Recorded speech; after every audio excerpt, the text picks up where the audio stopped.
Nous sommes avec El Hadj Ousseynou Diouf. L'équipe nationale du Sénégal s'est entraînée sur la pelouse du stade de Benghazi où on doit affronter demain le Soudan. Dans quel état d'esprit aujourd'hui se trouvent les Lions du Sénégal? Comme d'habitude, quand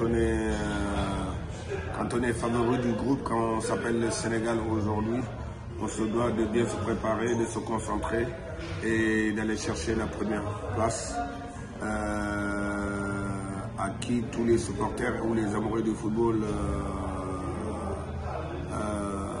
attendent que ça, attendent que le Sénégal soit premier et se qualifie pour la Coupe du Monde. J'ai toujours dit que cette équipe du Sénégal fait rêver, les jeunes Sénégalais qui jouent un peu partout dans le monde font rêver. Donc c'est à eux de mettre tous les atouts de leur côté pour essayer d'aller demain jouer une très grande finale contre le Soudan qui est deuxième du groupe aujourd'hui après le match du Congo. Et je crois que demain on a tous les atouts, on a des très grands joueurs qui ont l'habitude de jouer des grands matchs et qui ont envie de continuer de donner du plaisir au peuple sénégalais. Le groupe vit bien, les nouveaux se portent à merveille, les anciens toujours pareils.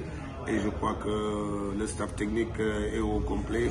Et les supporters aussi à Dakar, on a vu l'accompagnement des supporters à Dakar. Et je crois qu'aujourd'hui, tout est prêt pour que le Sénégal puisse délivrer un très grand match et avoir un résultat très positif. Être du même avis que Pape Thiaw qui dit qu'on a environ jusqu'à la fin de la compétition au mois d'octobre prochain, que des finales à jouer. Vous êtes vraiment de cet avis-là? On a des finales à jouer. Je suis d'accord avec lui. C'est un championnat d'abord et après un championnat avec que des finales.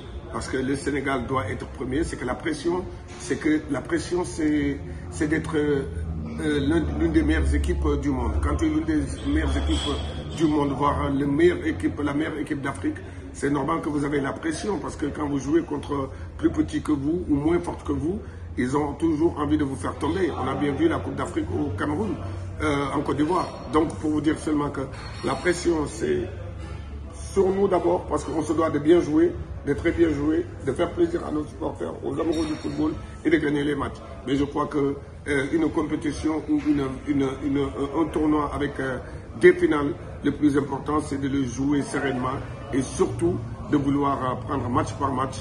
Et après on verra. Demain c'est un très grand match contre le Soudan qui est premier, que personne ne s'y attendait.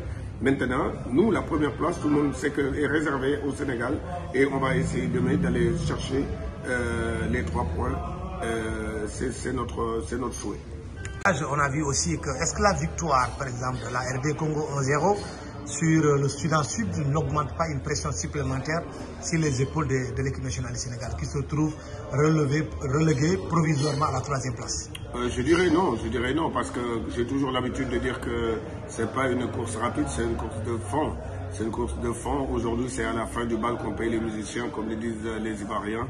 Le plus important, c'est d'être intelligent. C'est d'être intelligent et de se dire que, vous vous rappelez, la Coupe d'Afrique, le Burkina était devant le Sénégal jusqu'à la dernière journée. On a été patient, on a été intelligent, on a été des vrais professionnels et à la fin, le Sénégal finit premier du groupe. Donc pour vous dire seulement qu'il y a encore beaucoup de matchs à jouer, il ne faut pas perdre de match. J'ai bien dit, il ne faut pas perdre de match. Mais il faut gratter le plus de points possible. Et aujourd'hui, le plus important, c'est de gagner tous nos matchs qui nous restent à jouer à Dakar. Mais je crois qu'on a une très grande équipe avec des compétiteurs nés et ils n'ont pas été champions d'Afrique pour rien du tout. Ils ne jouent pas tous dans des bons clubs, voire des grands clubs en championnat. Et je crois qu'il faut être intelligent. Et je le dis et je le répète, il ne faut pas perdre de match. Il faut jouer les matchs intelligemment et essayer de gratter le plus de points possible. Mais si on peut gagner les matchs, on ne va pas s'en priver.